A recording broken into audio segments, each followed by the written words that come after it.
What is up, everybody? Welcome to today's special session. We're going to be talking all about driving client SEO results with SearchAtlas. And I think we're going to get a lot of great insights today on really big picture. How do we do SEO at scale for our clients? How do we deliver better results for our clients so they stick with us longer, so we can feel better about the outcomes that we're performing for our clients? And we'll be talking about how to use SearchAtlas as a tool to consolidate some of the disparate tools you might be using today and kind of be on the cutting edge of some fresh technology that can really expedite your outcomes. Our team moved from a bunch of different tools to SearchAtlas over the last 6 months, have worked very closely with Monik and his team over there. And we had Monik come on and do a session a couple months ago. Everyone got excited. They started using the tool. And the feedback was that this is amazing, but we need some more insights on how to set it up properly, how to run it, how to leverage it for our client base. And so really excited about going deeper on all of those strategies with you guys today and helping you guys take advantage of this platform, but more importantly, deliver better results for your clients.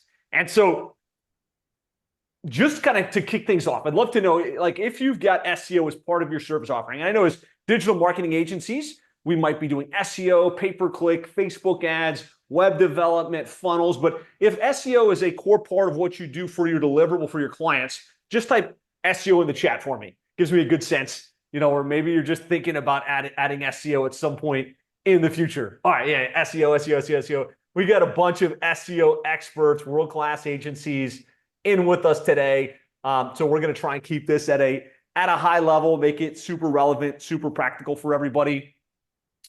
Fantastic. And I know we got a mix of people already using SearchAtlas versus not using SearchAtlas. If you're a user, just type SearchAtlas in the comments. Just helps us get a sense as well on that front, kind of who's using the technology already. I know a bunch of you guys have already adopted it. Some of you guys have it fully implemented. Some of you have started using it and you're struggling maybe with some of the application and how to get it to run or how to get it to do all the things you want it to do. Fantastic. So we got a healthy mix in the room. I'm really excited.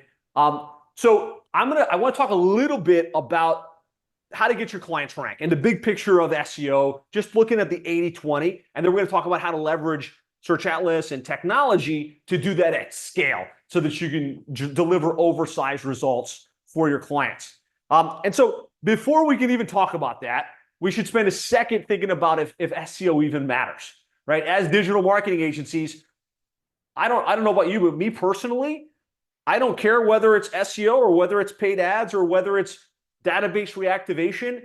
I want to drive tangible, measurable results for our clients. Just type results if that's how you feel about this as well. Yes, we want to do SEO, and it's cool to talk tech, but it's really about the results. We need to be able to take money from our client, leverage our knowledge, leverage our team, leverage our systems to generate results. And results in my mind is revenue, it is profit, it is growth within their business, right? So does SEO even play into that results equation? And I'll tell you that, looking at the data, I really think it does. Hopefully you guys can see my screen okay. But, you might wonder, right now, if you're in home service, I know some of you do legal, some of you do home services, some of you do medical, some of you do any variety. Let me know what vertical you serve in your agency. We work with plumbing companies. So right now, if we go to Google and we type in Denver plumber, we've got local service ads at the top, which is a paid play. And then we've got the maps, and then we've got organic. And really, the organic listings seem to have moved further and further down the page, right? You got the map listings, then you got the organic listings. And the question really is, maybe we don't even need to worry about it, right? Maybe we should just focus on LSA. Maybe we should just focus on Google Ads. Maybe we should just focus on Facebook ads. Does it really matter?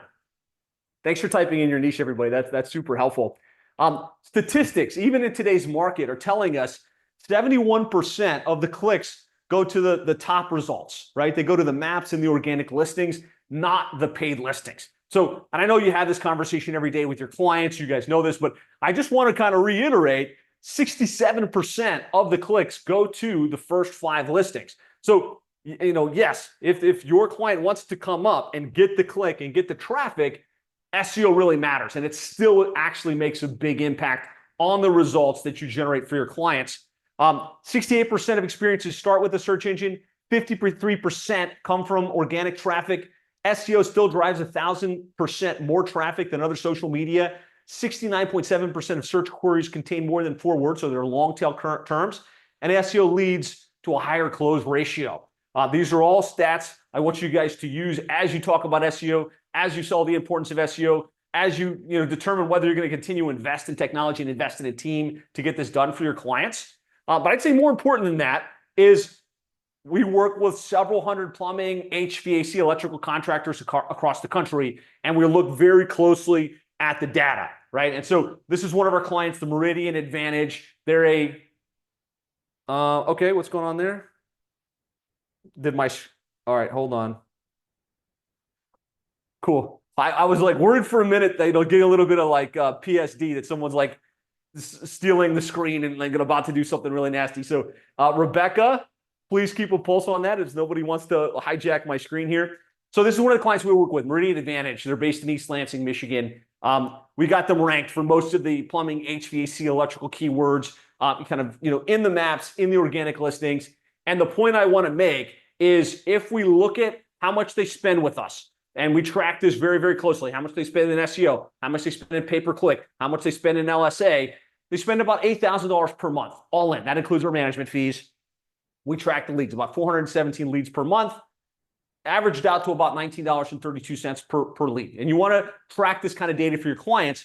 But really what I want you to see is we also track where those leads come from. Out of all those different leads, what's from paid, what's from organic? Well, 95% come from organic, which means they clicked in to the non-paid listing, they got to the website, they picked up the phone, and they called in. 173 came from Google Maps. So that means they just mobile click to call from the map listings. And so tracking the results for the client here, if you kind of do the math, 65% is coming from organic. And so as I look across our network of several hundred plumbing, HVAC, electrical contractors, these numbers tend to ring true. Organic is the lowest cost, highest quality lead that we're getting today in today's market. So just type in $signs if that makes sense. Like, you need to have a great SEO strategy. You need to get your clients ranked. This should be part of your overall internet marketing strategy. And investing in technology, investing in team, having this part of what you do is going to generate a better result for your client. It's also going to make you stickier, right? It's going to make the client stick around with you longer because they're getting results. It's also going to make them more likely to refer you to others. It's going to help you grow your agency, build your confidence, and generate better results. So yes, SEO still matters. It should still be part of the strategy. So the next question is, like, how do we do SEO at scale, right? It's one thing to do SEO for 10 clients or 11 clients, but when you've got hundreds of clients, how do you continue to do all of the things that need to be done in order to get the results for the clients? And so, when you think about it, there's only a finite number of things we have to focus on to do SEO, right? We've got to do the keyword research. What are the keywords people are actually typing in when they need our services? And the beauty of being in a niche, right? And most of you guys with us in this program are in a niche, right? Is that you can really know what those keywords are. And you can figure out based on their geographic area, what's the nuance, what are the things that they do, like within plumbing. There's only so many terms, right? Within HVAC, there's only so many terms. And then we combine that with their cities and we figure out where's the population, what are the demographics, which of these keywords have the highest search intent, and then we build our ranking strategy around that. From there, we use a Cosmo tool, like it's just a spreadsheet where we can have a big picture view. Like, if these are the keywords, right, then what pages do we have on the website that are being optimized with the title tags, the H1 tags, the meta descriptions, to make sure that we can come up for those various keywords, kind of our on-page strategy, right? And then we've got to set up our Google map listing and make sure it's claimed correctly and that we're generating online reviews and that we're building up the citations. And we use a bunch of tools, right, to track everything and to make sure things are pressing forward. And then from an ongoing basis, we've got to build links, we've got to build citations, we've got to build authority for the client, right? You could go super deep on SEO, but big picture, like, this is what we have to do for every single client during the launch process and then on the ongoing basis. And then we've got to be tracking the results. Which keywords are coming up? Which keywords aren't? What additional content we need to create? What additional links and authority do we need to pass in order to get these sites ranked for our clients? And there's a ton of tools, right? I would say the tools that we've used predominantly over the years in our agency to do SEO, SEMrush, Majestic SEO, Moz, Surfer SEO to do the content research, Screaming Frog for the on-page optimization and kind of the structure of the website, Ahrefs to do the backlink analysis and figure out how much competition we're dealing with. Type tools if you've used at least a couple of these tools. Uber suggests, says Kimberly. Right, I'm sure we can make a much bigger list, but we've all used these tools at some level. And what we experienced was these are all awesome tools. They also come with a fee, right? It's almost like a death by 1,000 cuts. There's probably another 15 tools that we pay for every month just because we had them, we signed up for them once, we tested them out. But more important than the cost of each of these separate tools starts to become the inefficiency of setting something up in one tool and then setting it up in another tool, and you're rekeying all the data and you're jumping from one platform to the next. And that's why our team was really excited about the transition to SearchAtlas, because we were able to set the client up and then have all of the main functions from these tools in one platform, and you could really go deep with that particular portion. And that helps with scale. It helps not just with reducing the cost of the tools, but with being more efficient with how we operate. So with that said, that's kind of big picture how we think about SEO, why we've transitioned to SearchAtlas. We are excited about some of the future technology that's coming around with it. But I'm really excited. We've got Arman Advani with us. He is the director of search for SearchAtlas, been with the company since day one. Monica got an overnight flight that didn't work out. And so we're really excited, I think, to have Arman with us because he's the technical expert, right? He can really speak to the ins and the outs of how this stuff works. So Arman, thanks so much for being here. Yeah, absolutely. Thank you so much, Josh. I really appreciate you inviting me to the community and allowing me to speak to the group here. Been to a few of your events. I've loved to listen to you speak. And we love to implement a lot of the best practices from the 7FA playbook as well. So truly appreciate the opportunity, man. Absolutely. Well, pumped to have you. We've got several hundred agencies on here, all excited to hear. What I'd love for you to do is walk them through like how to actually use SearchAtlas for their clients. And then if we have time, I'd love to also have you talk a little bit about how we can use SearchAtlas as part of the sales process to show the gap between where they are and where they're looking to go. Absolutely. That sounds great. So I'm going to go ahead and share my screen, guys. As I go through this, I'm sure you're going to have questions or comments. Feel free to leave them in the chat. I will try my best to get back to them in real time. If not, we can circle back towards the end of the call to kind of go through them. So just a super quick background about us. So SearchAtlas is our SaaS platform, but the first business that Monica and I started is an agency called LinkGraph. And at LinkGraph, our initial go-to-market strategy was to be a white label fulfillment provider for other specialized agencies, right? So folks that offered paid media or website design wanted to offer SEO, didn't want to build out a department, so they would resell our services. In building this agency, we experienced the same exact tool bloat that Josh just kind of clearly articulated, right? We had 10 different platforms, which required 10 different SOPs, which required 10 different subscription charges, and it became a nightmare to scale as our team grew. Through running this agency and going from a 7 to now an 8-figure agency, we devised our exact holistic SEO playbook that looks at the core 4 pillars of SEO. We have the authority bucket, the content bucket, the technical bucket, and the user experience. If you guys are interested in this, you can go to the website and kind of just check out all the different components and what those mean. But this was the foundation for us to build SearchAtlas, right? Essentially taking all the disparate tools that we used to use, all the systems and processes that we were doing manually, and building automations and software to help streamline the efficiency of these deliverables. So the idea behind the AI component of SearchAtlas is not to replace the human, but it's to give the human the superpowers to be exponentially more efficient with their time and their bandwidth at the end of the day. I like to position SearchAtlas as being for agencies by agencies. We have a Frankenstein chart here that quite literally shows you all the different tools that we canceled and consolidated leveraging SearchAtlas.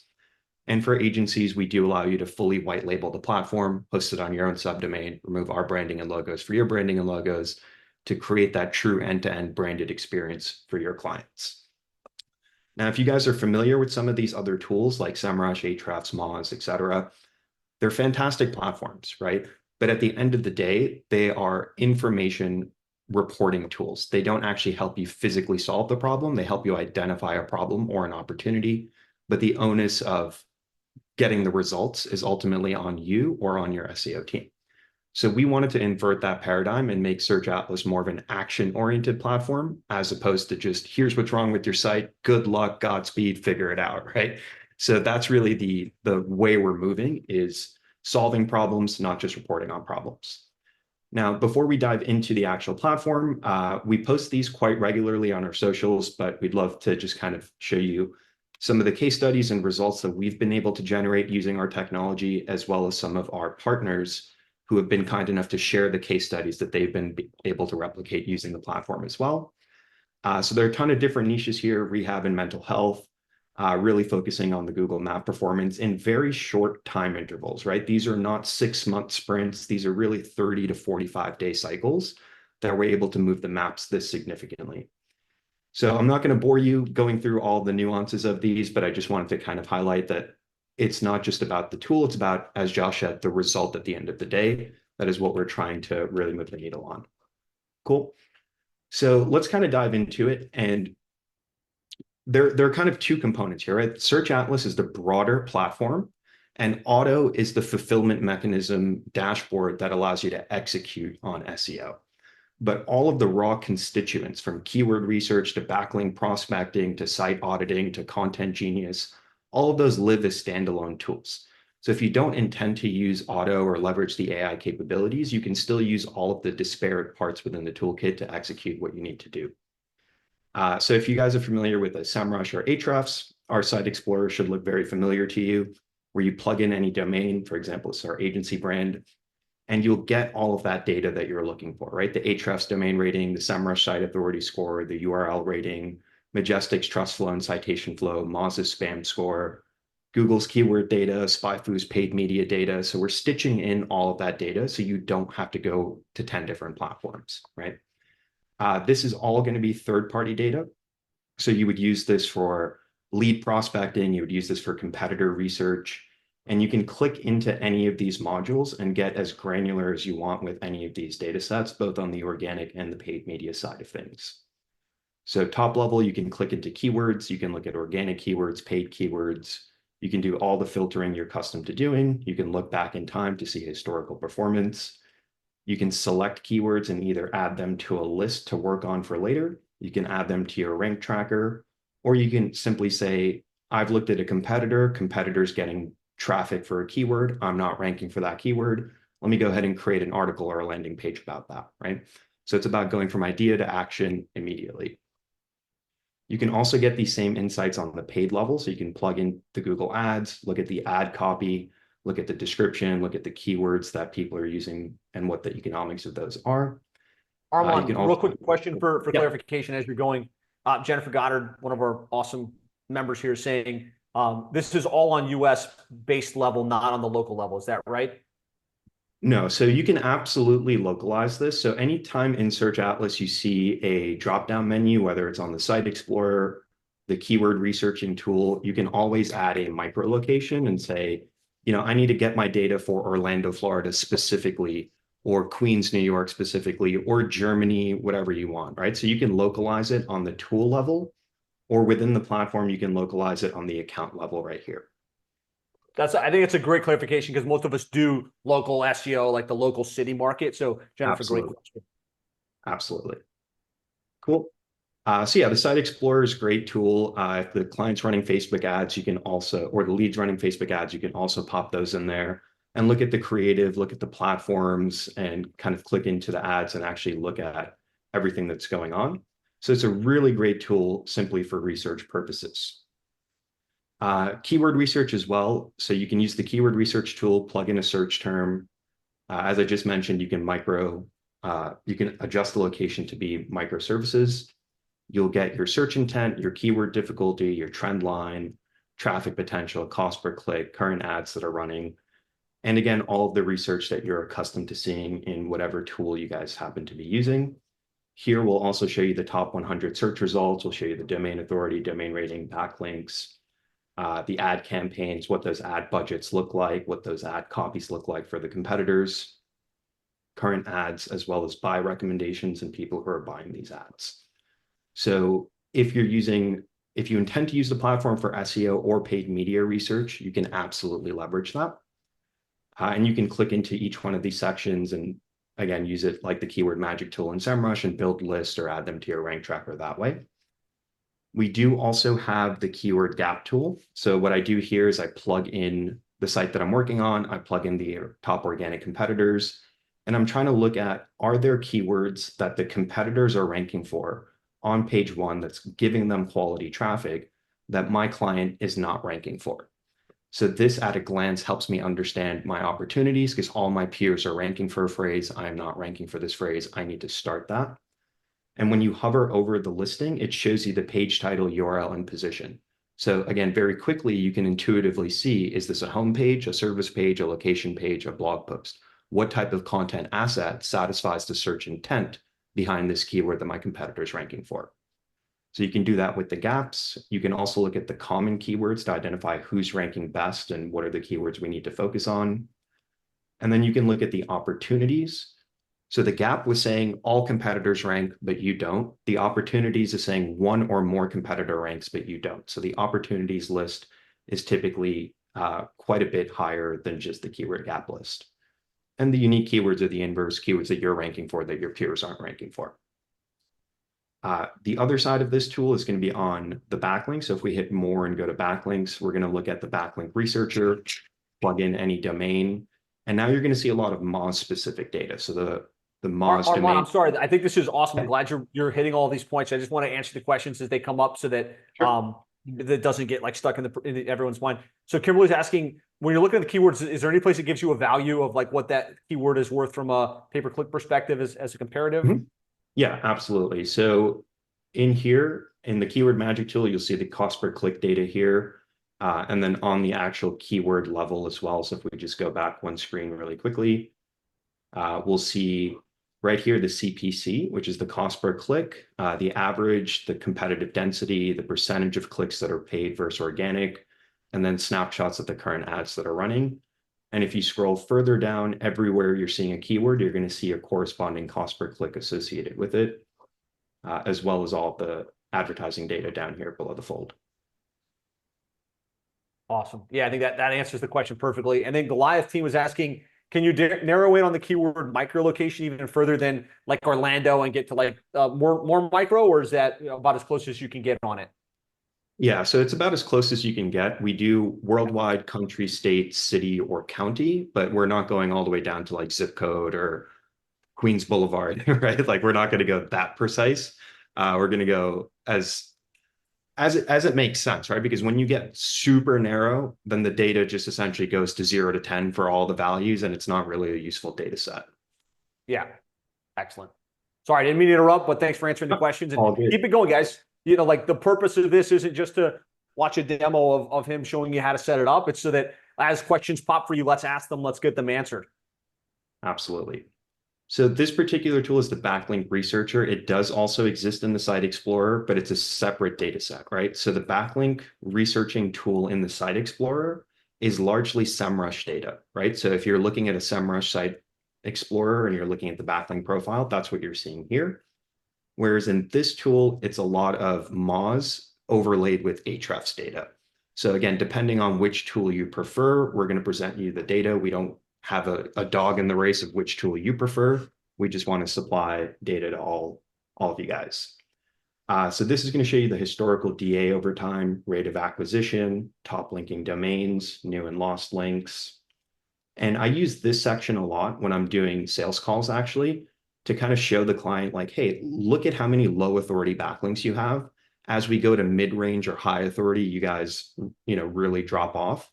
So let's focus less on quantity of backlinks and more on quality and relevance of backlinks. And this really helps communicate that point very easily. I would also take a quick gander here and see if there are a high count of links with a really high spam score. And if they were, I would go view all spam links. And then I would look at the the actual TLDs and the domains, and then I would use this report to create a disavow file if I feel that that level of audit is needed. You can also use these two tools. So compare backlinks allows you to plug in a site, plug in their organic competitors, and get a visual representation of what your site's authority is in relation to the sites that you're competing against. This also helps on the buying side, right? Especially with, for example, law firms, where law firms have a lot of ego. You plug in their site, you plug in their top competitors, like, I hate that guy. What do we have to do to outrank him? This really helps you, bring that to life. And you can also change the chart type from summary to plotted over time. So this way you can show how aggressively the competitors are working on their link acquisition strategy, and the client is typically flat in this relationship, right? The next question that people ask is, it's cool that you can show me the authority, but what are the backlink gaps? Like, what are the sites that are providing backlinks to the peers, but not linking to us? In which case we switch to that link gap tool.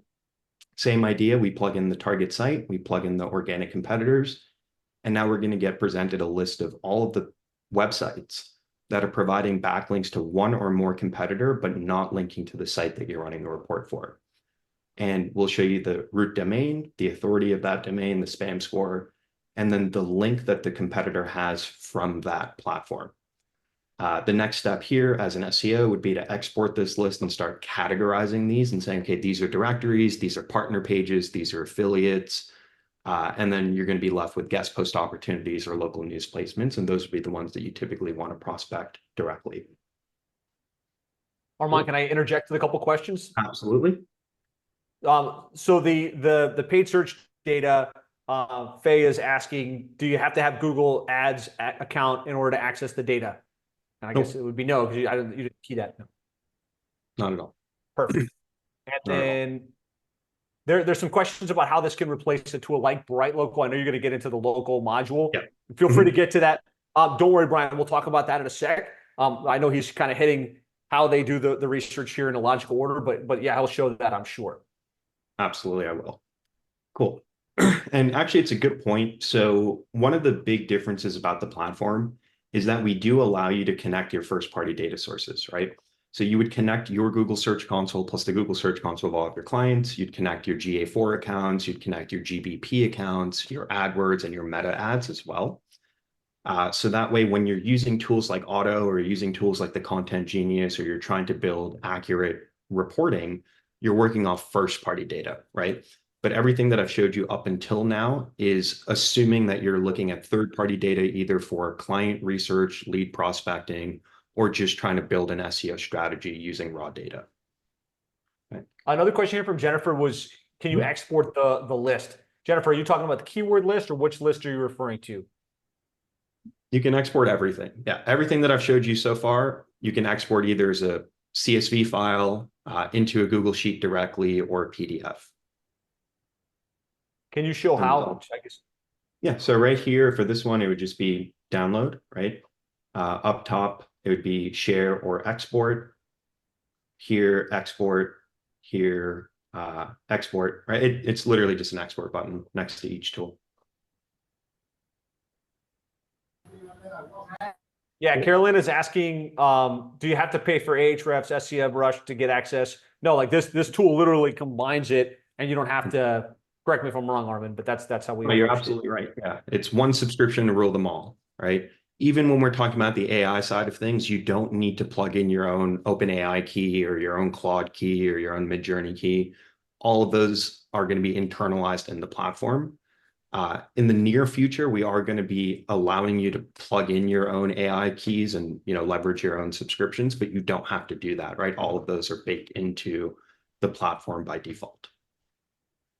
Thomas Eberhardt is saying that he's noticed, because he uses this, but big discrepancy on the keyword search from SearchAtlas to like SEMrush or Ahrefs. They find like for certain local keywords, 20 to 30 results on SEMrush, but only like 3 on SearchAtlas. Any insights you can share on that? Yeah, I mean, I would say when we're talking about third-party data, no tool is ever perfect, right? SEMrush is great at a lot of things, and it has its own native gaps. Ahrefs is great at a lot of things. It has its own native gaps. SearchAtlas is great at a lot of things. It has its own native gaps, right? I'm not sitting here and saying our platform has the best, most accurate data in the world, because again, we are shifting away from purely being a data reporting company to being a let's solve your SEO problem company, right? Whereas SEMrush, they build their business, they get their loyalty by just having best in class data, which is great. We need that data. That data is very important, but we need to take action with that data. And that's really where SearchAtlas comes into play. Awesome. Great. I keep the questions coming, guys. I'll try my best to make sure we answer them because, again, the purpose here is we're all live. We're spending our time to be on. Let's make sure we're getting the things you guys need out of this session. Cool. So let's switch gears into the content suite of tools. So there are several tools under the content umbrella. The most popular tool is by far going to be the Content Genius.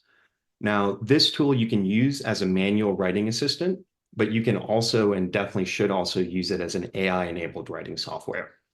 Now, the precursor step to using this tool before you start writing anything yourself or with AI or in bulk is going to be to create a folder for the client that you're going to be writing for. This way, you're getting hyper refined content that's contextualized to the brands that you're working with, as opposed to just generalized AI content, like going to ChatGPT and saying, what does an HVAC technician do, right? So what you would do in here is you name the folder like client A, you plug in their website and go through all of these fields about their purpose, the niche that they're in, the audience you're writing for, the search intent behind the content you're trying to create. And you're going to use this field to give it the context about the brand specifically. So company was founded in 2010. We offer these services in this service area. These are the awards that we've won, et cetera, right? So this is where you contextualize the nuances about the brand that you're writing for. Down here, Is there a limit to how much text you could put in there? Just curious. Yeah, in the company background field, it's limited to 5,000 characters. Okay. Yeah. In the writing section here, you're going to pick your AI model. For AI writing purposes, we do recommend using the Claude model. It produces more humanistic content with less AI artifacts. So Claude doesn't want to delve into anything the way OpenAI does. Claude is very, very good at creating human content. The tool will support all major languages, so just select the language that makes sense. You can use a pre-canned voice filter like Professional, Casual, or Baby Yoda, or just hit Input Custom Voice and plug in whatever voice makes the most sense for you guys. You can adjust your point of view. If you're writing for a law firm, you would impersonate a lawyer. Reading levels, you would update that depending on the audience. Request your content length, short, medium, or long. Writing style, you could do things like practical and straightforward, informational and helpful, direct and punchy. It's really up to you. Determine if you want FAQs, and then if you do, if you want them to be short or long. And then, do you want new titles and metas? Do you want to disable short paragraphs? Do you want a key takeaway summary of the article that's being generated?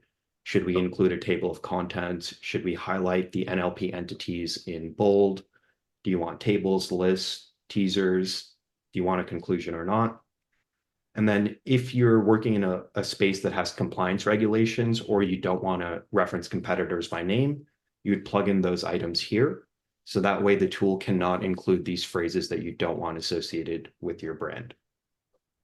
The image model is coming from Midjourney. It's the latest Midjourney model. And then here you're setting your internal links either as required or optional, and then your external links as required or optional. You will have another opportunity to do this on the article level. This is on the folder level, right? And then again, you're giving it just some background about the company. And if the site's built with WordPress, you can install our WordPress plugin that'll allow you to one-click publish blogs or sync changes that you're making in the writing assistant to the live page on the CMS directly. We did also just release a Shopify plugin that does the same exact thing. And we're working on Webflow next, and we're just going down the list of the top major CMSs and building plugins for all of them. And before you ask, the plugins are also white labeled, absolutely. Quick question, Arman here. Someone was asking in the context about the company, are you able to put links to their service pages or anything that it can draw from, or you're just putting in those 500 characters? Or you're putting in 5,000 characters, yeah. So you're not putting in links in this field. In the next step, when you're actually creating articles or optimizing existing pages or rewriting existing pages, that's when you start importing the URLs. Got it. And then there was a question, I would imagine the answer is no, but they were asking if there's any integrations. so that if the client fills in an onboard form, it could populate these folders potentially with the key details about that client? Unfortunately not.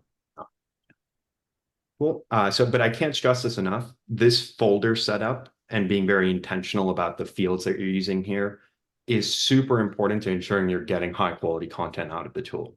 We've run tests where we've used the folder blank and a well-structured folder, and it's night and day difference. And unfortunately, a lot of users are still neglecting their folder. So this is just like a PSA, set up your folders, people. The folder is what gives AI, Claude, whatever it is, the context about that client, enough context to write relevant blog content, service pages, etc. Right? Exactly right. Yep. Perfect. Cool. I just want to go back to, I think it's this great breakdown of the content tool. There was a follow-up question from Ryan about how you're ensuring that the data is comparable to, like SEMrush. If you're replacing SEMrush, what are you guys doing to make sure that yours is comparable? I mean, we have the API with SEMrush, right? So whatever data we're able to get from SEMrush, we bring it in. And if there's a gap, we supplement it with Ahrefs. If there's still a gap, we supplement it with Google's Keyword Planner. If there's still a gap, we supplement it with SpyFu. If there's still, you know what I mean? Like, so we're looking at these existing companies not as necessarily competitors, but as outlets for us to get better data to improve our products and software, right? But we are getting the data from SEMrush for things like search intent, volume, difficulty, and we are overlaying that with things like Ahrefs and Keyword Planner, et cetera. And the data is only going to get better, right? Like as we scale out our internal keyword scraping capabilities and partner with other literally data providers, the data is just going to continue to get better. Yeah. Cool. Okay. So once the folder set up, you now have 3 options of how to proceed. So when you're writing landing pages or really important blogs, I recommend starting the process with the write yourself. If you're writing filler blogs, just kind of like, hey, I need to get this blog up, it's not super important, you can use the write with AI or the write with AI in bulk. But I typically recommend using the write yourself model. And you'll have 2 options here. Option 1 is to import an existing page from the site. So grab the URL and drop it in, and then define at least one keyword that the page is trying to rank for. Again, if this is a local service provider, you would hit the drop-down menu and you would say, this business is based in Orange County. So let me compare my content to those local competitors, and let me extract the local NLP entities for that specific market to seed into my content, right? So you would either import a page or you would start a page from scratch by plugging in 1 or more keywords. Typically, we recommend 3 to 5 keywords per page. So you're optimizing for a cluster of tightly matched keywords as opposed to just 1 keyword, right? So let me show you guys an example of what this would look like. So in here, I've imported a page and I did rewrite the page using AI. And I'm saying, hey, we're trying to rank for local SEO software. If I don't know what my other keywords should be, the tool will suggest keywords right here.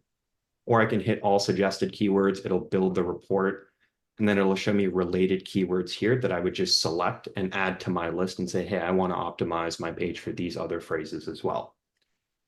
Once that's done, once you've determined your keyword, what the tool is actually doing is it's going to go into Google and it's going to scrape the content of the top 20 sites that are currently ranking for this phrase. And you'll see we just popped up at position 20 for this because we just started optimizing this page. So here it's going to present to you the domain rating, the content scores of the competitors, all of the schema modules they're using, and you can click into those modules and actually view their schema, show you internal links, external links, heading structures, and word counts. But where the nuance is really happening is here in relevant terms and grids, where we're saying, look, we've ingested our content, we've scraped and analyzed the content of the top 20 sites, and now we're looking at, are there keywords, concepts, phrases, or ideas, otherwise known as entities, that are appearing in the web copy of the most successful brands that I can empirically see are outranking me in my market, and correlating that back to our piece of content and saying, did we include that entity? Did we hit the right frequency of that entity? Or did we overutilize that entity, meaning we stuffed that phrase, right?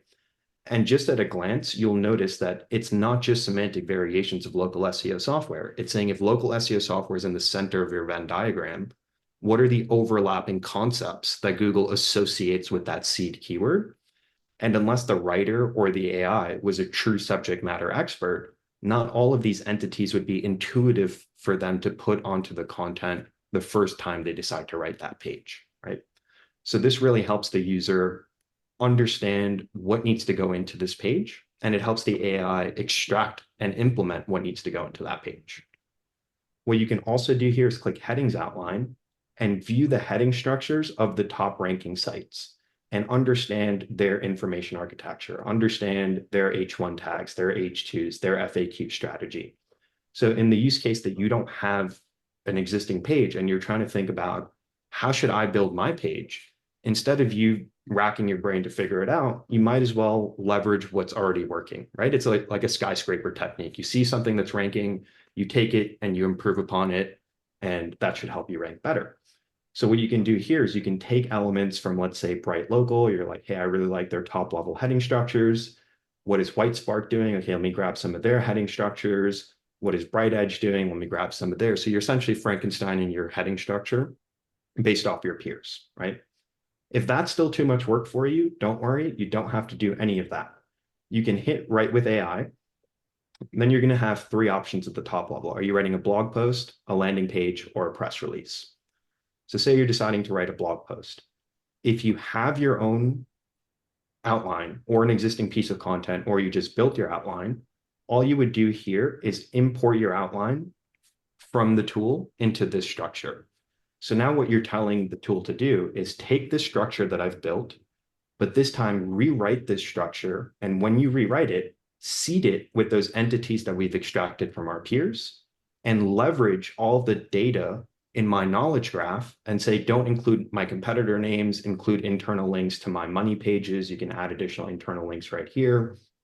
You can have it AI generate those FAQs, write your own, or leverage the people also ask and autocomplete search suggestions to preemptively answer the questions that you know people are searching for.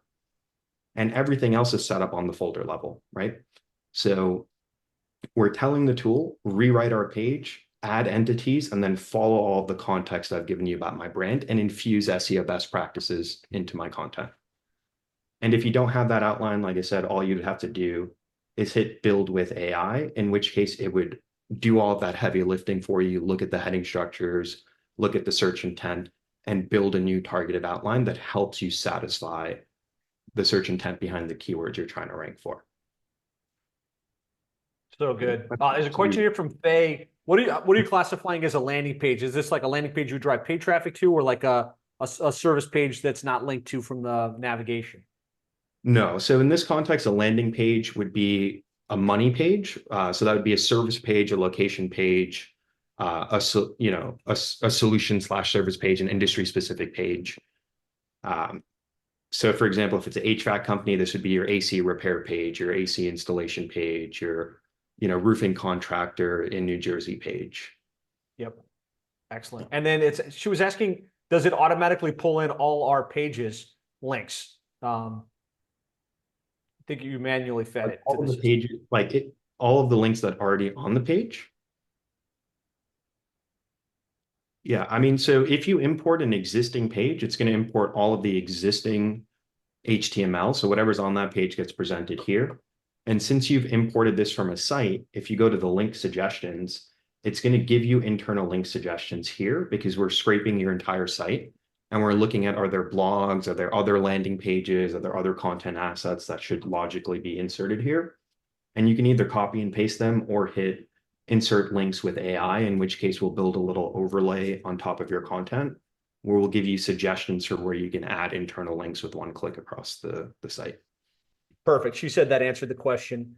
Jess says, when it talks about it builds the SEO best practices, does it tell us what the best practices are, or are we just kind of going off that the system's telling us what to do and we should run with it? Yeah, so it's not necessarily it's not going to over explain what those best practices are, but I can do that, right? What the best practices are, one is going to be really great heading structure. So solid H1 tag, good usage of H2s through H4s. The next is going to be the incorporation of these NLP entities, because it's not just about does it read well, but does Google associated it as relevant? Then it would be the internal links that you're infusing all throughout the copy. It would be the addition of rich media assets like images, tables, charts. The AI is creating all of this, right? It's not just a wall of text with no styling, with no, logical page breaks. And then once you publish the article, it's also giving you new metadata, right? So you're like, hey, this is the current metadata. You're like, give me new metadata.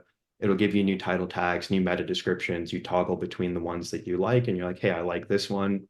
Let me update my metadata with that. And then once you actually publish the article or the landing page, then Otto is going to help you wrap the appropriate schema onto this page to really make sure it's perfect. A couple questions about plagiarism or duplicate content. Are there any controls in here to prevent from that? Yeah, absolutely. So we have a couple integrations native to the platform. One is with a tool called Copyscape, and the other we do extensive testing offline with Originality AI and Undetectable AI. So what we realized is if you don't set up the folder and contextualize the content to your brand, then you're going to have a higher degree of either plagiarized or AI detected content, right? Because it's not contextualized to anything. But just by scanning this, you'll see that the content everywhere we're talking about SearchAtlas, SearchAtlas, SearchAtlas. So this by default is a unique piece of content because it's about us, right? And that's really the difference. So what I want to show you as well is the composition of what these articles look like, right? So there'll be a hero image, table of contents, H1 with an intro paragraph, key takeaways. Everything is going to be talking about our brand, all these internal links, bullets, and charts. So let me show you this. Organic, let me just Google this, Google organic search bot. So we wrote an article, end-to-end AI generated, one-click published on the WordPress site of Link Graph, ranking organic #1 for over a year, 0 external backlinks, same exact composition, hero image, intro paragraph, key takeaways, talking about link graph, bullet points, internal links, right? So people say AI content can't rank. I can show you it does. And I can guarantee you that 0 humans edited this piece of content. It was generated with AI in bulk and one-click published to the website. Very cool. Yeah, this is great. There was a question about swapping image. If you wanted to manually place an image, could you do that? So absolutely. So you can just hit upload an image and you can either drag it from your URL or drop it in from your browser directly. You can AI generate additional images, or you can leverage the Unsplash API for royalty-free stock images. So good. And how does this get to the client's site?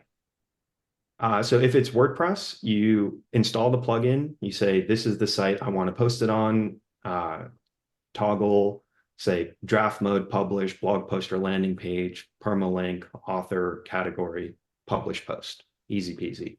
If it's not a WordPress site, you can either export this as a brief, in which case it'll give you all of the data and all of the nuances, or you open it in Google Docs, or you hit download as HTML, in which case we'll literally give you an HTML file that you will then be able to drop into any page builder you want.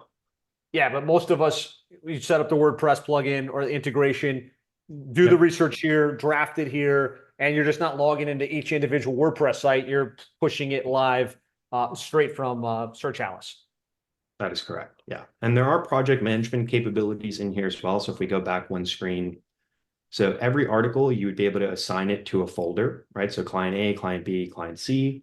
You have a status of not begun, in progress, or needs to be reviewed. So maybe you AI generated it and now it needs to be reviewed. You'll then either assign it to a team member or a client, and you'll set a due date of when that review needs to be completed, in which case an email gets sent and says, here's an article, here's a direct link to it, review it, edit it, mark it as complete when you're done so we can, get it published. So good. And this is just the content piece. Like most of us were using either just manually figuring this stuff out and putting it into WordPress with some type of plugin, or if we're a little more advanced, we were using Surfer SEO to do this similar type of thing. The beauty is you're doing your keyword analysis, your rank tracking, and your actual content generation right here within one platform. Hopefully you guys see the benefit of not having this in multiple different places, but having it all centralized just for the efficiency for the team. Absolutely. And we do have some tools here that help you come up with content strategy. So the Topical map tool and the content planner. So the topical map tool, you give it a raw keyword like enterprise SEO software, and it'll build you hundreds of related subtopics and potential blogs that you can write. So let me switch over to the table view here. We'll say related to enterprise SEO software, you have the concept of technical SEO audits, of keyword research tools, of content optimization strategies, backlink analyses, etc. So what you're doing here is reviewing the category, the keyword, the title, selecting the ones you want to create, and then either generating the full article or just generating the heading structures and having a team member write the rest, right? And then once they're generated, you'd one-click publish them to WordPress. So this helps us create 3, 6, or 12 months worth of content plans for our clients on day one. So this way our writing team and our content team can just blast through this and get ahead and not always be at the mercy of like, hey, I need a topic, I need a keyword cluster, etc. So good. There's a question here about tagging and categorization within WordPress. You can toggle your categories and things. Any function for that inside here? Yeah, absolutely. So it'll map to whatever category tags are associated with the CMS that you've installed or with the WordPress site that you've installed this on. So say, for example, I want to publish this on a random site here. It'll say, do you want to plug in a URL? Do you want us to create our own? Who's the author that we should attribute to this? And then what are the categories that this should be nested under based off of what exists in the CMS? Super good. And then there's a question around how to avoid keyword cannibalization, as suggested keywords may be used to rank another page of the same website. Yeah, so that would come into when you're actually looking at the performance data in Google Search Console. There's a whole report specifically for keyword cannibalization and things like that. I will get to that, but just looking at the audience and looking at the time, I do think you guys want to focus a little bit more on the local SEO side of things. Yeah, so, that'd be great. Brian Stearman does have a question. Does this push to something like Elementor? That isn't Elementor part of WordPress, Brian? Elementor is a page builder in WordPress. Yeah. So one caveat for the one-click publishing, the real intention of it is for supplemental content like blogs and guides, because typically those templates are standard templates, whereas homepage copy or sometimes solution pages, for example, can have very nuanced like div tables and custom designed elements and side scrolling modules. So it's hard to one-to-one map an article into a custom built theme or page. So I would recommend using the one-click publishing for blogs and resources and very simple landing pages, but not for super complex landers. I would instead export the HTML and then map it a little bit on the manual side there. That makes sense. I just want to say, Arman, I really appreciate the fact that you're getting in and actually showing us the tool and the technical, like I like it. Guys, give us a yes in the comments if you like the fact that Arman's showing us how he's using it. I'm enjoying this. So thank you. Absolutely. My pleasure. Cool. So we can hit the local SEO button here, and there's going to be a suite of tools. Again, everything that I've showed you so far, all of this stuff is incorporated into Otto, right? So you don't have to go tool by tool, section by section, but I'm just showing you guys that all of these tools and workflows do exist in a vacuum, but do also get incorporated into the broader Otto ecosystem. So here, if you've connected an email to the Google Integrations tab, then you can just import all of your GBPs in one click, right? You have hundreds or thousands of GBPs, hit select all, bring them all in, easy, right? Or you can search by business name, by place ID, or business URL. Once you conduct the search, we'll drop a pin on the location for the business. So let me go back one screen. So look, the business is here. Then you're going to decide, do you want a rectangle grid or a circle? If you want a rectangle, it'll look like that. If you want a circle, it'll look something like this. Then you'll suggest your radius. Maybe you want to do a 10-mile service area. And then your refresh cadence. Run it once if you're doing this for prospecting. Run it daily, weekly, bi-weekly, or monthly if it's an active client. And then you're going to set the time of day you want that report refetched. Because if you run the report at 3 o'clock in the morning and the business is closed, Google's going to lower your ranks, right? So you want to make sure you're reporting when the business is open to give yourself the most accurate results. If it's a service area business and it's not a physical location, just move your pin wherever you want it to be, right? So you can adjust where the map is. You're like, hey, actually, we want to look at it over here, or over here. So you can adjust the lat longs just based off of where the business is and what makes sense for your specific use case. Once you run a report, it's going to drop a pin and just show you where you're ranking in that local market. You can hit compare dates, and you can look at how rankings have been changing over time. And depending on the refresh cadence, you'll just be able to see side by side before and afters in one simplified view. You can also click into the pins, any one of these pins, and see who you're competing against. And then again, click compare and look at your maps versus your competitors' maps. I use this particular report more on the sales side of things, right? Where I'm looking at a lead is ranking terribly, their competitor's ranking #1. Even the average business owner knows red is bad, green is good. Right. Very visual, very easy to understand. And then when you do click in here, you are also able to see, well, what's their rating? How many reviews do they have, right? So you can get some of those insights here as well, and you can hit view on Google to go check out the competitor immediately. Cool. Okay, now all of these other tools are going to be better viewed in Otto. But just at a glance, we have the local citations. So this is something that people use tools like BrightLocal or Yext a lot for, where you're building local business citations, but you're paying every month to keep them live. We don't do it that way. We say, hey, these are the major data aggregators and directories, select all. It's a one-time cost of $100. If you have an auto subscription and hyperdrive credits, you can apply those hyperdrive credits to use this as well. And it's based off the GBP. So you just say, hey, that's the business and that's the location, hit continue and confirm. And then it'll build the citations and report on it the same way all the other tools do. You can export everything, whatever you want, but we're just not going to charge you every month for those citations the way the other platforms do. Now, these are the major citation networks, whereas other tools like Yext, BrightLocal, et cetera, will have additional citations or additional directories that we don't have, right? They'll have niche specific directories, micro directories in different local locations.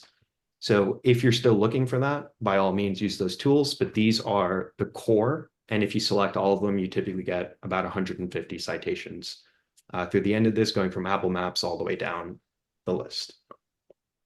A couple questions here on like the heat map. So this is something you'd see in like Local Falcon, BrightLocal, these local tools is great for displaying where they're ranking versus their competition. Does it have any component to say, here's what you need to do with your local listing to improve the rankings?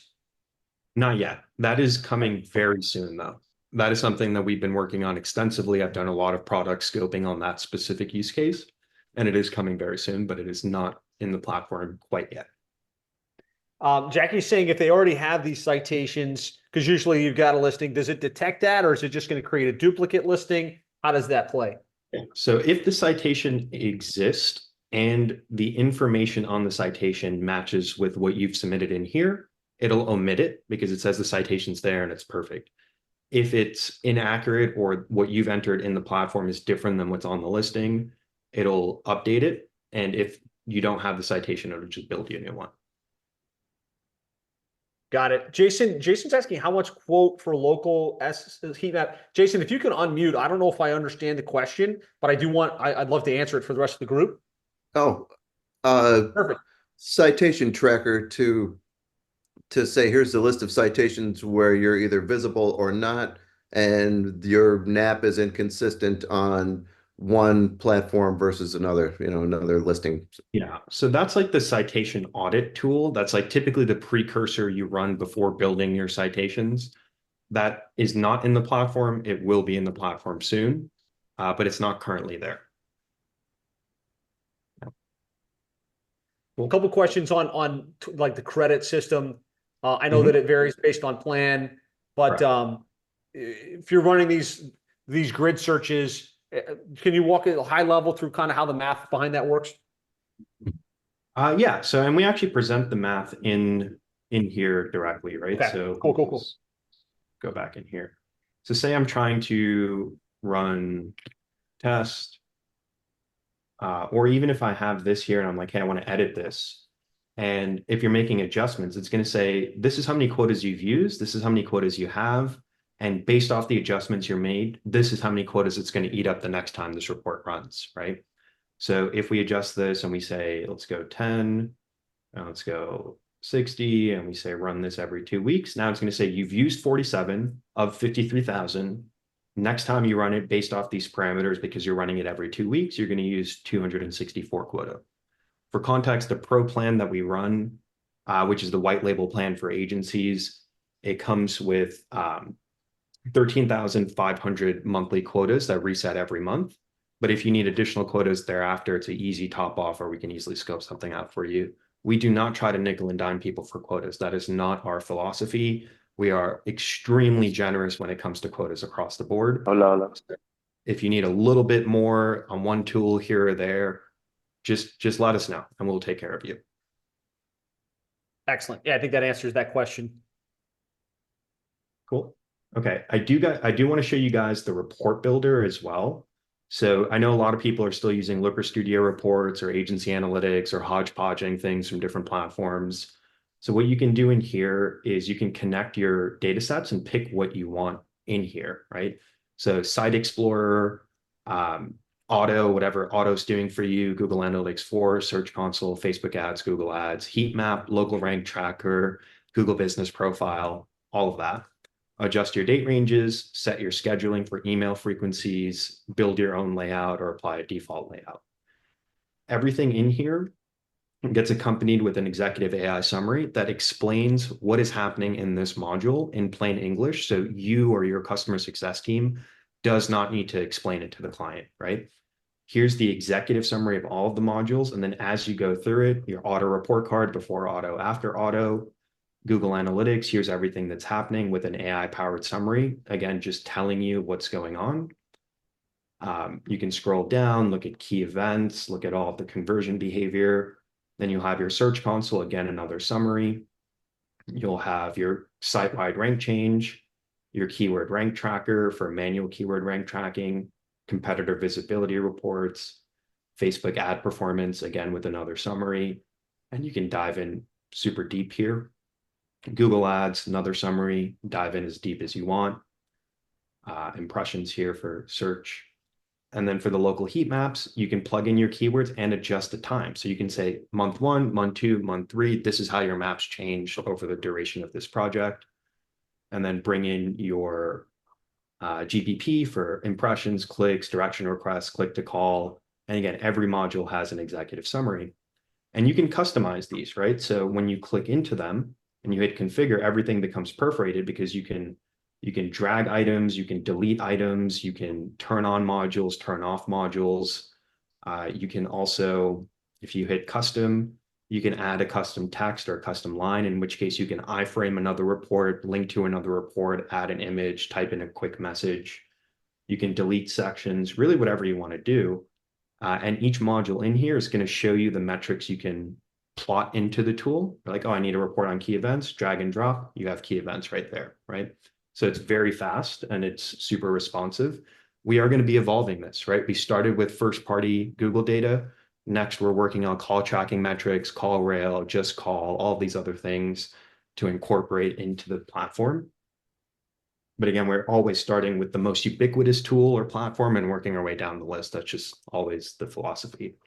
Yeah, this is awesome. And somebody asked earlier, is there a way to report and give it like in easy to understand terms? And that's the idea behind the AI summary, to kind of turn all this data into a story that's like, hey, here's the main things that happened. Exactly. And now what we're working on for agencies specifically is portfolio analytics, right? So for example, at LinkGraph, we have 300 plus unique businesses that are working with us, plus all these agencies. So we have AI summaries for all of the reports.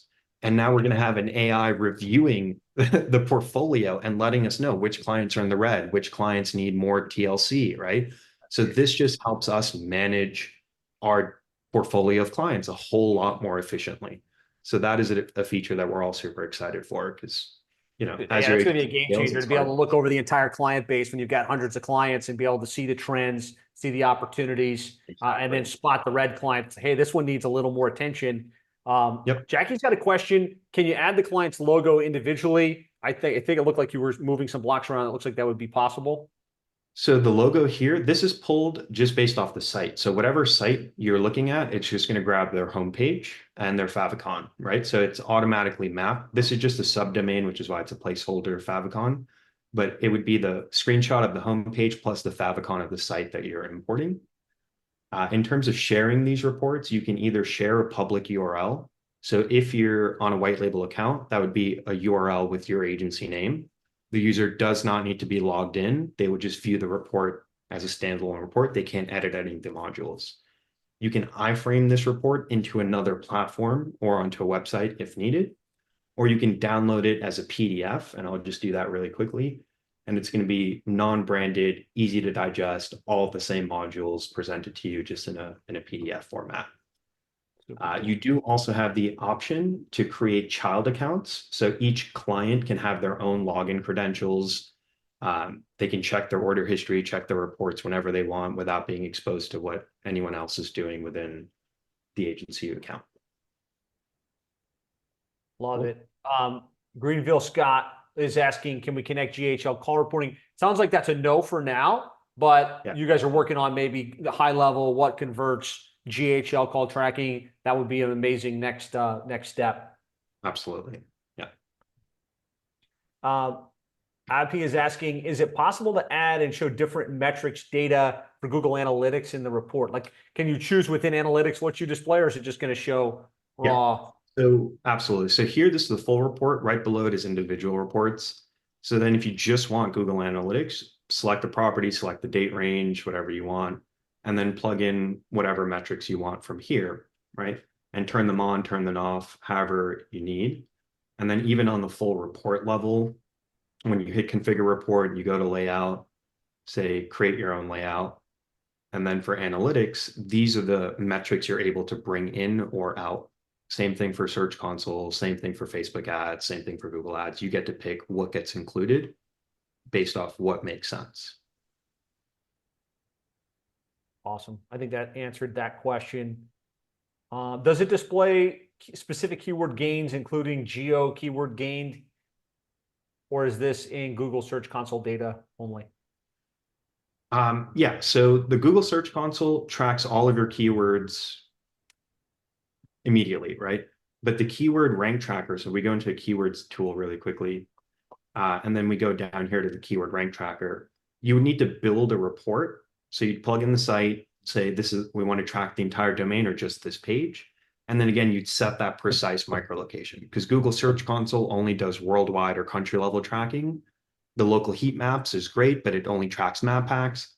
This tool here tracks organic SERPs in whatever market you've specified, right? So you would need to build this and then add it to the report builder. And that's how you get the localized rank tracker as well as the competitor visibility report. Got it. Great questions, guys. I do appreciate all these questions. I'm trying to make sure I don't miss anything, but I think there was an important question here from Mike.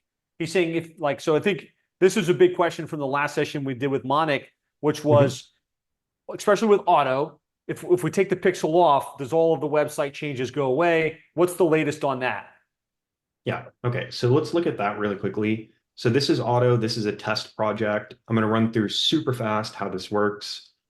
You create a project in SearchAtlas. You come in here and you're going to take this little line of JavaScript and you're going to add it to the platform. It works on any CMS and custom built websites. You're going to configure your AI settings for your model. You're going to configure your quota consumptions and throttle or dethrottle different suggestions based off what makes sense, your crawl frequency, all this fun stuff.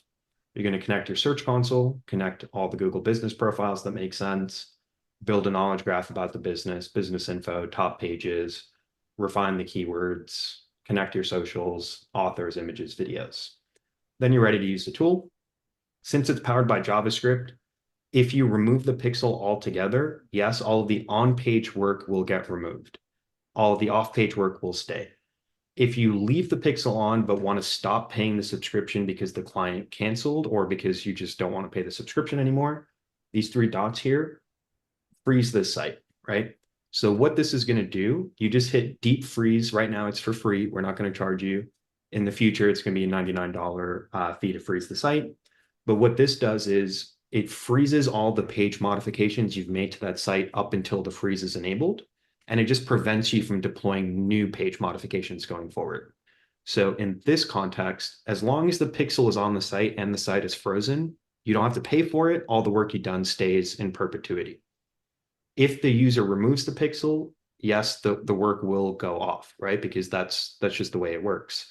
But what you can do is download the changes that you've made and apply it to your CMS manually. What we are working on is updating our WordPress plugin as well as the Shopify plugin that we just released to make Otto native to the CMS, so you don't have to. So it actually is hard coding it. I think everyone's like, please do that. That would make everyone feel great. Yeah, exactly. I get the JavaScript because it can be ubiquitous. You can use it anywhere. But in a sense, most of us use WordPress. If we could have it actually log into WordPress and make those changes, that would be killer. We just released this on Shopify, right? So it is the full functionality of Otto and the one-click publishing and everything, and it's on Shopify. We're about to release a new version of the WordPress plugin. It's called MetaSync. Right now, the WordPress plugin simply supports the one-click publishing and updating of content and basic on-page SEO, but the next incarnation of this is going to be an end-to-end Otto admin native to WordPress.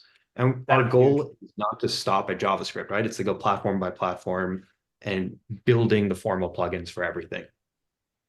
So good. And so, Mike, I'm glad you asked that, because at the last time we did this session, that was the big, oh no, like we can't do that, because if the client cancels and we turn off the subscription, now they've lost all their SEO and we look like scumbags, right? None of us want to look like scumbags. We want to do the right thing for the client. I think Monik and Arman and the team took that and they're like, okay, let's come up with a solution. And that's the deep freeze really solves for that, where you don't have to continue to incur the cost, and anything that Otto has deployed would remain. Exactly. Pretty awesome that you guys did that. Absolutely. April saying, going back real quick, April saying that on the AI generated summary, she doesn't see that as an option. Is that something new that's maybe in beta that hasn't fully rolled out? Exactly. So it's scheduled to be released next week. We're doing our final testing, just making sure there's no really wonky, like, what is this AI saying? You know what I mean? But we've been testing it all month. It's looking really good. So we're confident we're going to be releasing that module next week. So good. And so Scott's asking, as it relates to the reporting, since we can't pull in automatically call rail or whatever call tracking system we use, is there an option to manually maybe put that type of data somewhere? Yeah, exactly. So that's, I kind of alluded to that as well. So if you're in here, you go configure report, layout, create your own, confirm, add custom text, drag. Then here you can either manually type it, you can provide a link, you can provide an image, or you can iframe another report into this little module here. So that'd be a way to do it, Scott. Yeah. Exactly. Now someone's asking, can we track specific zip codes for keywords like what they show in SEMrush? So tracking keyword rankings on the zip code level, no.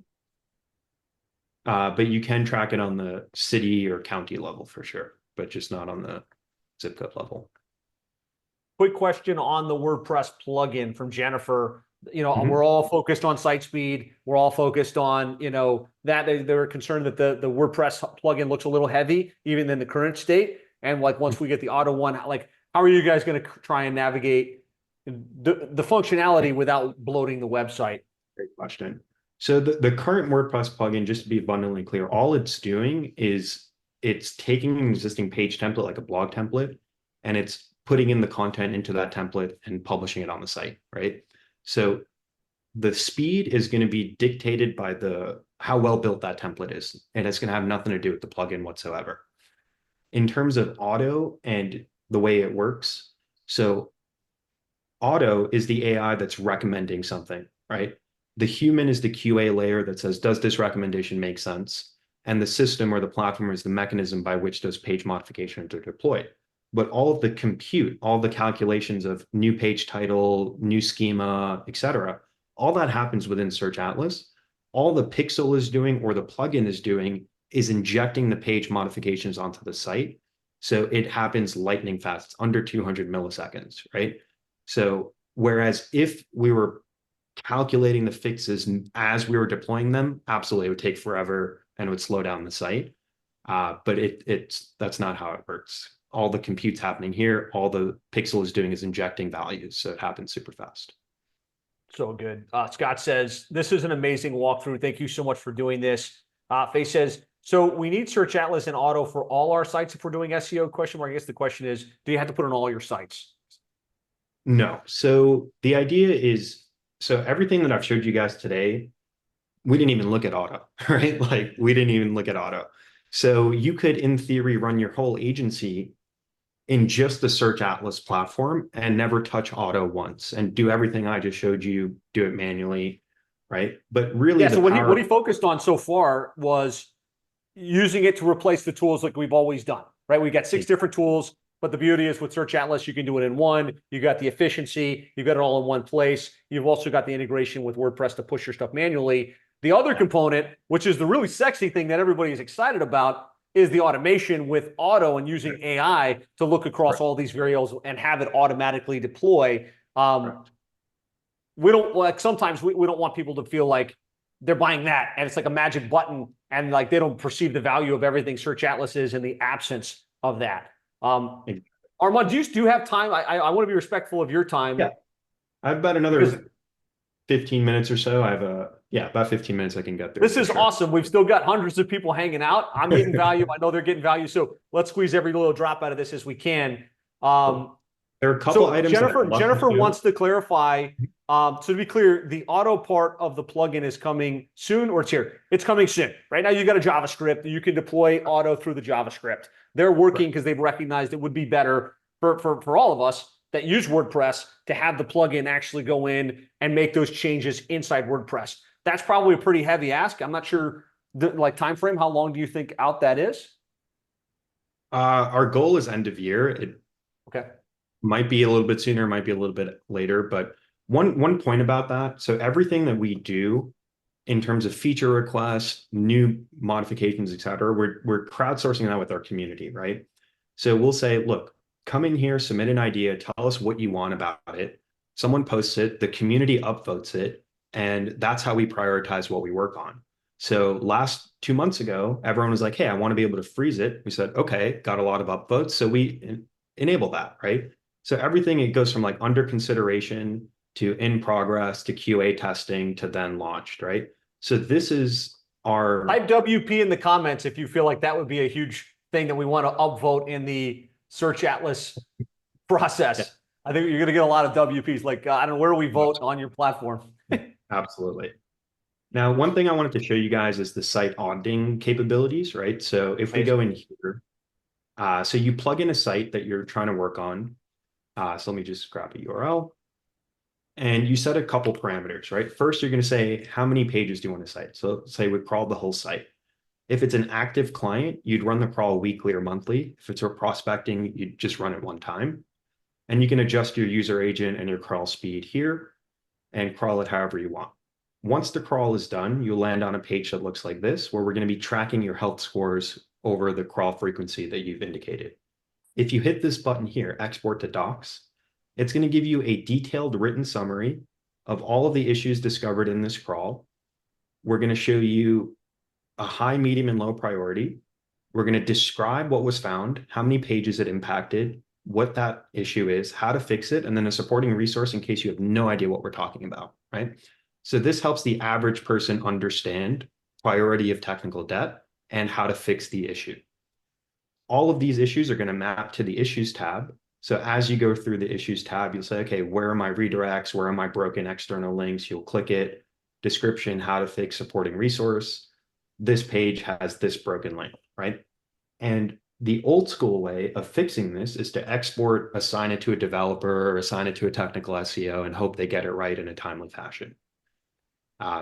What you could also do really quickly is set up email alerts. So every time an audit's done, you can have it get sent to you, or you can customize it to say, don't notify me for every nook and cranny because I don't care about most of this stuff. Only notify me for mission critical things that impact rankings.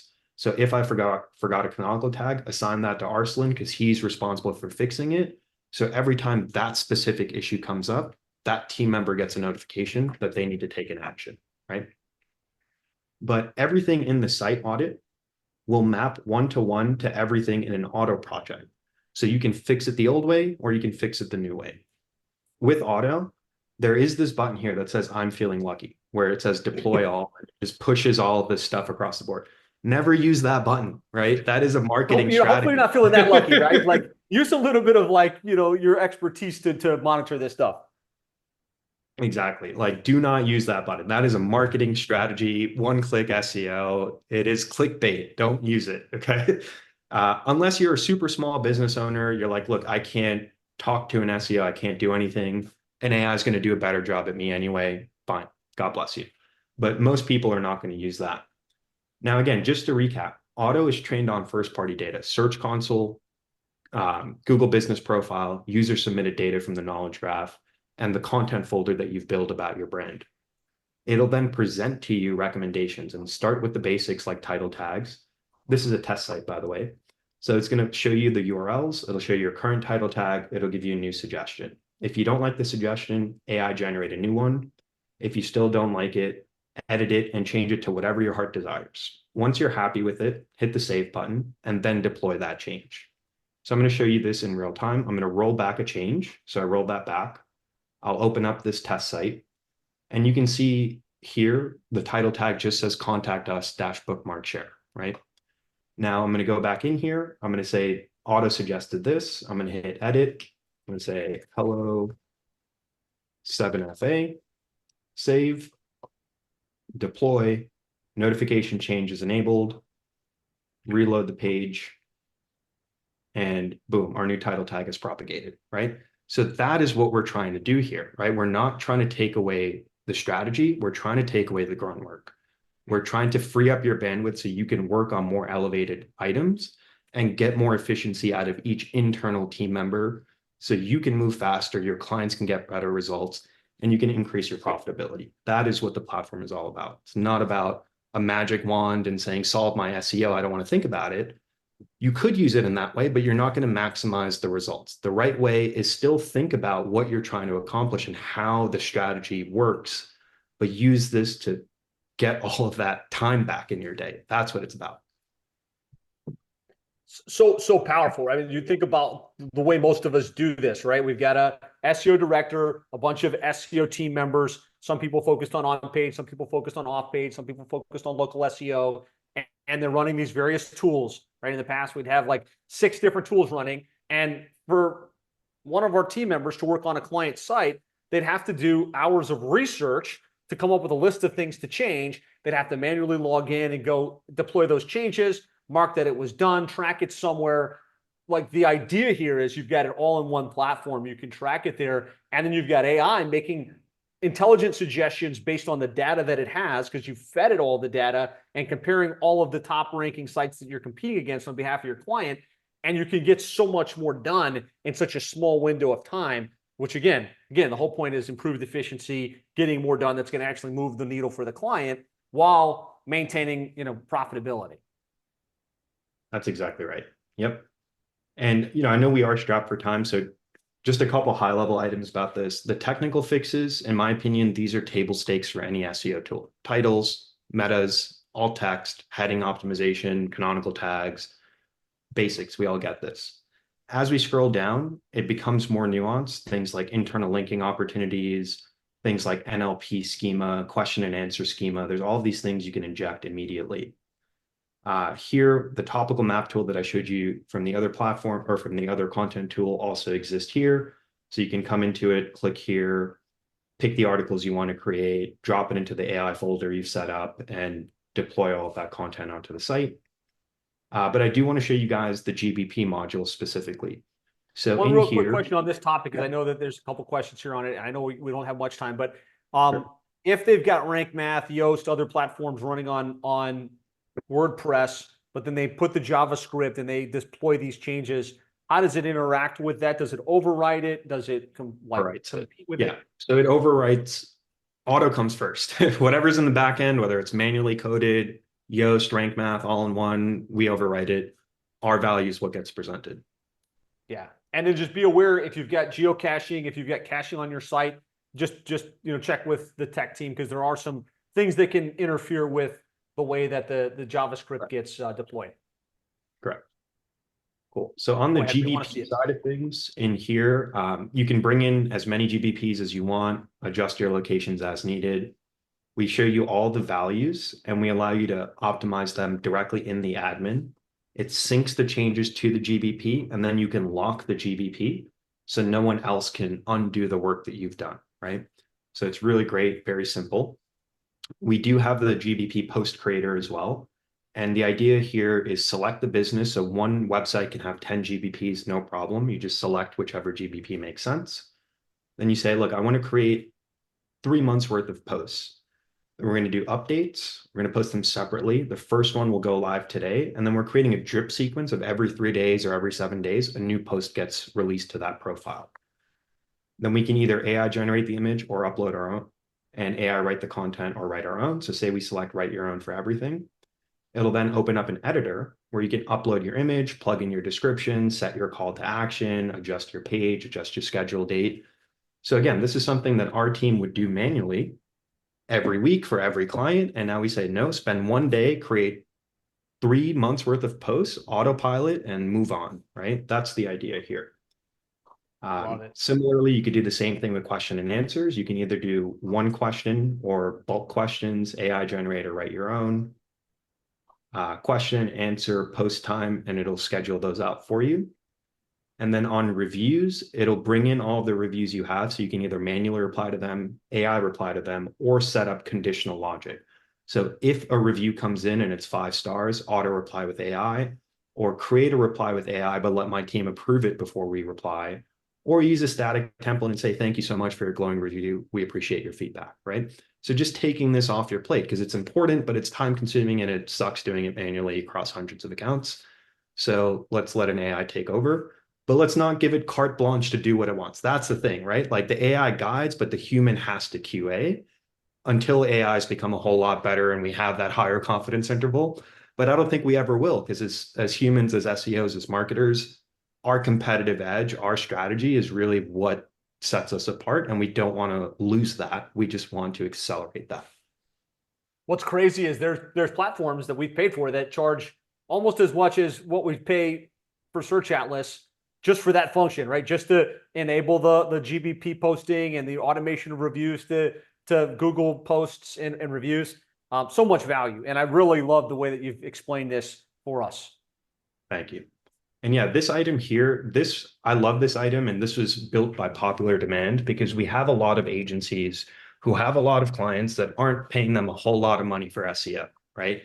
And these clients need new service pages. They need new location pages, but there's not enough budget to build a new page properly.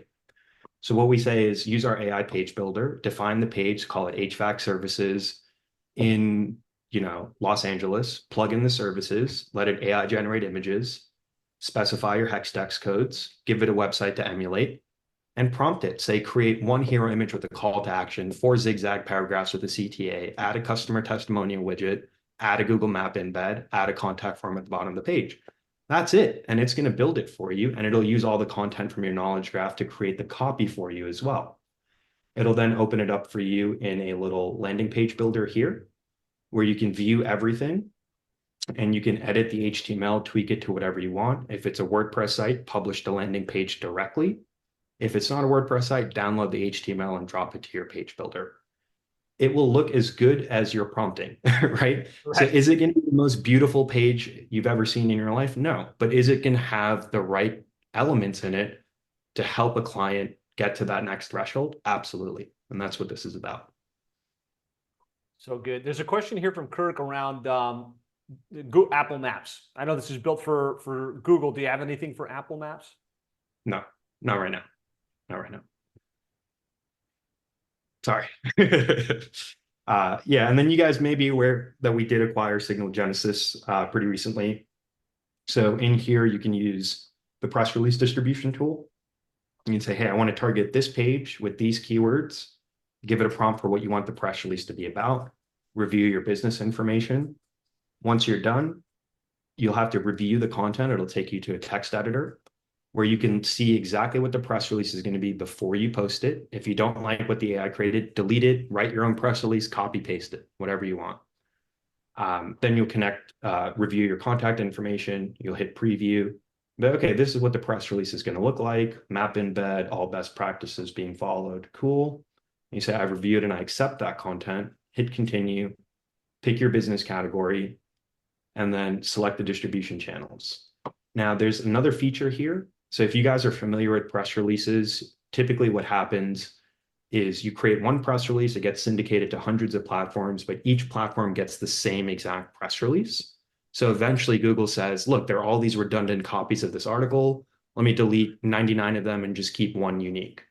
What we realized is if we do dynamic press releases, each channel gets an AI spun press release of the original. So there's enough degrees of variance between channel that increases the stickiness and the indexation likelihood, because now they're not clones of each other, right? So there's little tricks like this that, again, we've learned just by practicing SEO that we are now incorporating into the platform. Love it. Cool. But yeah, I mean, looking at the time, sorry, I do to run really soon. Arman, you're a legend. You did an amazing job. Thank you so much for breaking this down for us. I know you have to hop, so if you need to just jump off, you can jump. Thank you so much for taking the time today. You knocked it out of the park. Super helpful.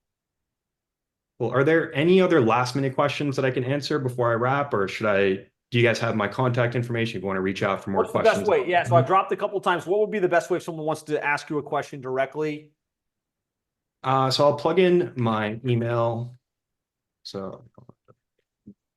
And you guys will notice that Arman does most of the trainings in, once you become a user of the platform. So they do live sessions and Q&As, and Arman drives a lot of that. Obviously, he knows this tool. He understands SEO. So you're in really good hands to get additional support as you roll this out. Absolutely. Yeah. And, we also have a pretty active Slack channel and Facebook community and things like that. So definitely join. You can ask me questions, ask my team questions, not a problem at all. The feedback we get, the questions we get, the concerns we get helps us build a better product. So don't feel shy. Don't feel like you're going to offend us or anything like that. We're here to improve and we're here to build together. So good. Arman, you crushed it. Thank you so much. Have a great weekend. Everybody, Absolutely. Thanks for sticking around. If you guys. haven't already, grab your free trial of SearchAtlas. You can do that by going to sevenfigureagency.com/SearchAtlas. Other than that, we're going to wrap it up here. Thanks so much for hanging out. Have an amazing weekend, everybody. And we'll see you all again real soon.